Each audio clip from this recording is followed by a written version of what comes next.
Құдайға шүкір бауырым, Құдайке саған жар болсын. Біз жалғастырамыз. Ерекше киелі рухымен толтырып, жан дүниеге қабілет берсін. Амин. Бүгінгі сөз, естіген сөз саған нәр беріп, көктен келген нан іспетті, ерекше сені рухани өсіруге, сенің ерекше сенімді дамытуға пайда болсын. Иса Мәсіхтің атымен амин. Біз жалғастырамыз 90-шы забыр 6-шы аяттан. Сескенбейсің түнгі індет аурудан. Хам тал түсте басына төнген апаттан. Яғни сескенбейсің түнгі індет аурудан деген осы сөз маған есіме бір не келді. Сондай жағдай болды. Бір-екі жағдай болды. Мен білемін, бір-екі адам солай түнде ұйықтаған кезде, мысалы кешкіліктен бәрі де жақсы болды, ауру, денсаулығы мықты болды. Ал түнде ұйықтаған кезде азанда оянған жоқ.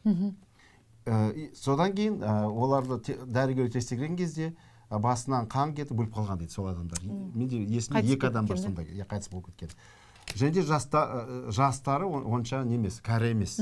45-те асқан сонда 50-ге жетпеген адамдар. Сондықтан осы жерде сескенбейсің түнгі індет аурудан дейді. Өйткені саған сондай опат, сондай ауру келмейді. Өйткені сен Құдайға сендің. Құдайға сенген адам Құдай қорғайды. Осы жерде сескенбейсің дейді. Түнгі індет аурудан. Және де мен байқағаным, көбінде ауырған кезде, түнде температура басталады. Температура көтеріп, сосын түнде скорый шақыратын адамдар. Көптеген балдары. Ерекше балдармен сондай болады. Осы жерде Құдай бізге аса бағалы өзінің алтыннан, күмістен бағалы уәдесін берді. Сескенбейсің, яғни қорықпайсың деді. Түнгі індет аурудан. Сондықтан осы иеміз Иса Мәсіхке сенген адам ерекше тыныштықта болады. Өйткені Құдай оның өмірін, оның балдарын, өзін қорғайды. Осы сөз бойынша. Қорықпайсың деп тұрған адам емес. Қорықпайсың деп тұрған түнгі індет аурудан жаратқан ие. Шайтан деген ол қандай қу, шайтан деген ол күндіз жаңағы шабу жасамайды. Ол түнде шабу жасайды. Кейбір кезде түнде жасайды. Основной көбінде ол шайтан ол түнде жасайды. Өйткені ол түнек қой. Түнекті ол қолданады. Сондықтан ол түн қалай басталғанда ол адамдарды қорқынышқа, ерекше қорқынышқа неткісі келеді. Қорқытып, сондай ауру арқылы адамды әлсір еткісі келеді. Сол қорқыныш арқылы шабу жасағысы келеді. Бірақ та осы жерде уәдеде ол айтады, түнек болса да мен сені қорғаймын дейді. Түн болса да қорғаймын дейді. Күндіз болса да қорғаймын дейді. Сондықтан қорықпауым керек. Мен есімде біздің балдарымыз кішкентай болғанда в основном олар ауыратын, жаңағы температуралары көтерілетін, жаңағы скорый шақыратын мезгіл ол түнде басталады. Күндіз бәрі жақсы, күндіз бәрі керемет болды. Тек ұйықтайын деп жатырғанда сағат 12-12-ден кеткенде 1-2-3-те басталады. Сосын біз скорый шақырамыз, больницаларға алып барамыз, қаратамыз, таңғыда уже келеміз. Таңғы басталғанда уже барлығы нормально. Бұл нені көрсетеді? Шайтан сол түнді қолданғысы келеді, өзінің патшалық ретінде. Бірақ та түн болсын, күн болсын, біздің патшамыз ол Иса Мәсіх. Хам тал түсте басына төнген апаттан дейді. Яғни түнде де шабуыл жасайды, көбінде түнде, бірақ та күндіз де шабуыл жасайды. Біз ойламауымыз керек. Тек қана түн, күндіз шайтан шабуыл жасамайды. Жоқ, шайтан қарамайды. Қараңғы ма, жарық па, күннің сәулесіне қарамайды. Сондықтан осы жерде хам тал түсте басына төнген апаттан. Апат деген сөз, ол мысалы, ол көбінде ауруға емес байланысты, апат деген сөз. Аварияларға да. Сондай нәрселерге, күндізгі уақытта, мысалы, күтпеген нәрсе. Қызметте болған кезде мен білем, кейбіреулер құлайды, неден құлайды, стройкада жүргендер құлайды, күндіз құлайды көбінде. Апат, ол апат, байқамай нәрсе, ол ауру емес. Сондықтан осы жерде уәде, Құдай сені осы күндізде қорғайды. Авариядан, тағы да бір нәрселерден, сондай жаман нәрселерден басыңа түсетін. Сондықтан қорықпа дейді, сескенбе дейді. Сескенбейсің дейді. Өйткені сен үміт арттың Құдайға. Сеніміңді арттың Құдайға. Сондықтан осы жағдайда да қандай болмасын, Құдай сені қорғайды. Және де бір нәрсе болып қалса, ол сені тірі қалдырады. Және тез сауықтырып жібереді. қандай жамандық болмасын. Апат деген еще деген мынандай не ғой, это машинада келе жатырғанда, автобустарда келе жатырғанда, жұмыста, я болмаса самолеттен, біздер самолетте бір рет ұшқанда, біздің самолетіміз соншама жаңағы қалай селкілдеді, соншама самолеттегі адамдар айқайлап, біздер сыйындық, қорқынышқа біз жол берген жоқпыз.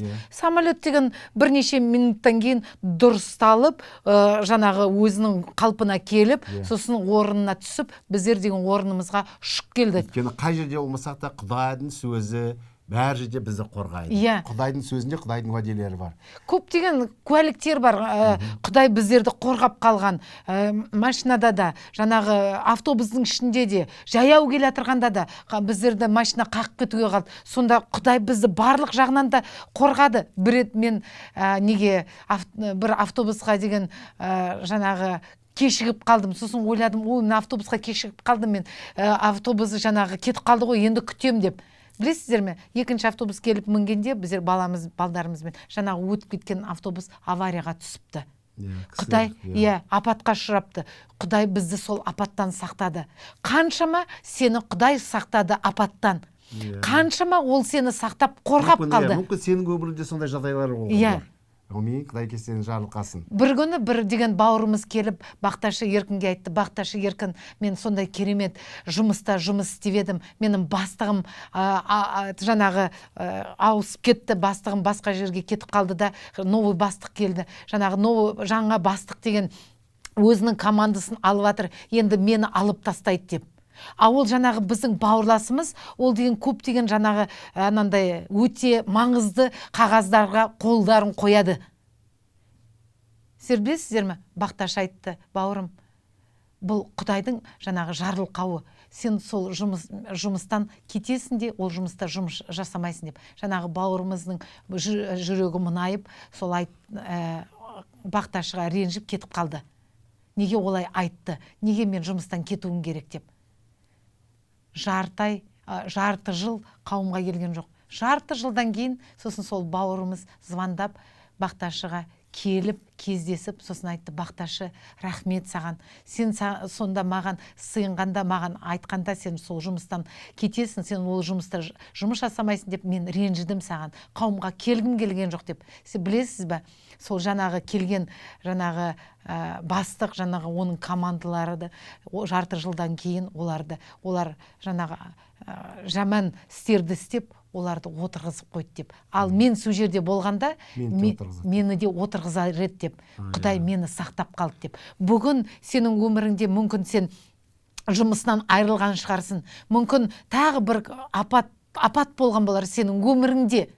Бірақ та Құдай ол барлығын жақсылыққа айналдырады, бауырым. Сондықтан абыржыма, ренжіме ешкімге. Құдайға ренжіме, шүкіршілік білдір Құдайға. Айт, Құдай әке, рахмет саған. Мен алғысымды айтамын саған. Мен білмеймін, қазір мен көріп тұрмын, жағдайым онша емес сияқты. Бірақ та көресің, бірнеше уақыт өтеді, сен көресің. Құдай соның барлығын жақсылыққа айналдырғаны. Амин. 7-ші аят. Қасында мыңдағандар қаза тапса да, оң жағында 10 мыңдап қырылғанда, саған зақым жақындай алмайды да. Тек болып жатқанда көріп тұрасың. Зұлымдардың жазаланғанын ұғасың. Көрдіңіздер ме, қандай уәде Құдай біздерге беріп тұр. Осы бүгінгі айтып кеткен көректер сияқты. Осы жерде айтылады, зұлымдардың жазаланғанын ұғасың дейді. Бұл дейтін не туралы біз ойлануымыз керек? Біздер жамандықтан алыс болуымыз керек. Біздер зұлымдық жасайтын адам болмауымыз керек. Өйткені бұл жерде Құдай осы сөзде бізге ескертіп тұр. Сен зұлымдыққа жақындама. Сен жамандық жасама. Сен жақсылық жаса адамдарға. Өйткені әрбір жамандықты тек қана жақсылық жеңеді. Сондықтан өмірің Исаның қанымен ақталғандықтан әділдікке кенеліп, әділдік өмір сүр. Ешқашан жамандықпен қайтарма. Өйткені жамандық жасаған адамдарды, зұлымдардың жазаланғанын ұғасың дейді. Яғни әрбір адам жамандық жасаса, соның бір күні соның жемісін орады. Ал біз Исаға сенген адамдар, Исаның қанымен ақталған адамдар, әділдікке кенелгендіктен біздің істеріміз де әділді болу керек. Амин. Яғни біз жақсылық жасап, жамандықтан бас тартуымыз керек. Мен тағы да айтқым келеді, осы жақында, осы коронавирус болмағанда, әлі бәрі осы тыныш болғанда, біздің бір бауырымыз шетелдікте жаңағы жұмыс жасайды, сол жерде оның деген бизнесі бар. Сосын келіп біздерге айтты, Бақташы, мен жаңағы билет алып қойдым, бірінші күні мен ұшып кетемін Иранға деді. Сосын мен бүйтіп қарадым да айттым, бауырым, саған билетіңді тапсыруым керек. Өйткені қазір уақыт емес деп. Әлі дымда болған жоқ. Бәрі тыныш болды. Бәрі тыныш болды. Ол деген ойланып қалды. Білесіздер ме? Содан кейін 2 күннен кейін ол ойланып, бірақ та содан кейін шешім қабылдады жүрегінде. Бармауға. Мен естідім, маған бағушылар не айтқанын, осы айтқан бойынша өмір сүремін. Яғни ешқандай билет алмаймын, билетті тапсырамын деді. Соны тапсырып, бәрін сол жаққа бармайын деп айтты. Сол кешкілте тапсырса, сол 2-ші күн азанда сол жақтағы достары звондайды, барлығын карантинға жауып, жаңағы ауырып жатыр біздің жақ. Кірген адамдар шыға алмайды. Кірген адамдар осы уақытқа дейін шыға алмай жатыр сол жақтан. Құдай не істеді? Құдай өз балдарын әрқашанда қорғап сақтайды. Кей кезде біздерге келеді, мен жұмысым үшін сыйыныңызшы, мені деген жаңағы жұмысымнан алып тастап жатыр, мені жұмысымнан үйтіп жатыр, сөйтіп жатыр деп. Мен қараймын, ол Құдайдың қолы. Құдай жаңағы осы жұмыстан алып тастаса, ол басқа бергісі келеді. Осы бір нәрседен сен жаңағы құтылсан, ол одан да жақсы нәрсе бергісі келеді. Біз жабысып аламыз бір нәрсеге, жібергіміз келмейді. Бірақ та Құдай біледі біздің өмірімізді. Біздің өмірімізге не жақсы, не жаман. Біздер кей кезде айтамыз, Құдай мен сыйынуыма жаңағы жауап бермеді деп. Бірақ та жауап бермесе, ол да жауап. Өйткені Құдай біледі біздерге не жақсы, не жаман. Біз өзіміздің өміріміздің алдында болатын нәрсені білмейміз, бірақ та Құдай бәрін де біледі. Өйткені ол жаратушы, ол хақ тағала, оның құдіреті жеткілікті біздің жаңағы өміріміздегі болашағымызды білуге. 9-шы аяттан біз аяқтаймыз. Сен жаратқанға сеніп артып келесің. Хақ тағаланы панан етесің. Басына енді жамандық түспейді. Үйіне ешбір апат та төнбейді. Құдай саған жар болсын, бауырым. Осы сөз, бүгін айтылған сөз ерекше жүрегіңде орын алып, дұрыс шешімге келуге көмектесін.